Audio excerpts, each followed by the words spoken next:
Hello and welcome to Tourette Syndrome from around the world. My name is Seamus Evans and I'm an ambassador for Tourette Syndrome Association Australia. I have Tourette's myself and my job is to spread awareness all over the world on people living with Tourette Syndrome, hearing their stories, both good and bad, where they're from, who they are, and what they do, and how they live with it. So this is episode 2.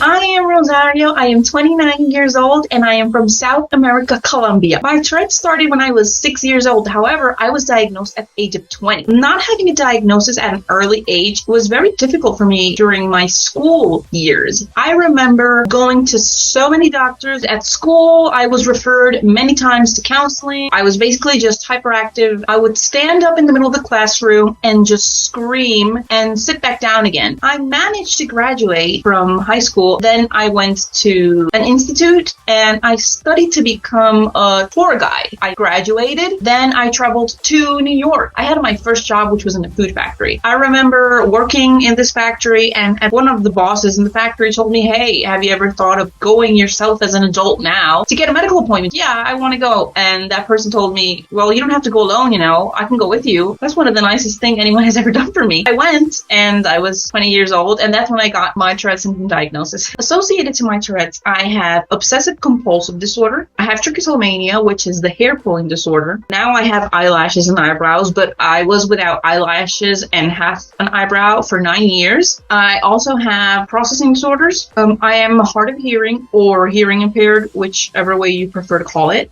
I have auditory processing disorder. I communicate or I understand the world through lip reading. Having tics makes it difficult to understand verbal communication because I'm trying to read lips and I'm blinking and I'm moving my nose and I'm twisting my neck. I feel very lost in many conversations. I live in my own tiny home and it is very accessible for me. As you can see now, I'm in a wheelchair. I'm an ambulatory wheelchair user. That means that sometimes I have to use my wheelchair, sometimes I don't. I am not the only person with Tourette syndrome that is an ambulatory wheelchair user. Where I mostly have tics is in my legs and in my feet, and that really impairs my mobility. If you want to know more information on Rosario, all of their links are in the description of this video.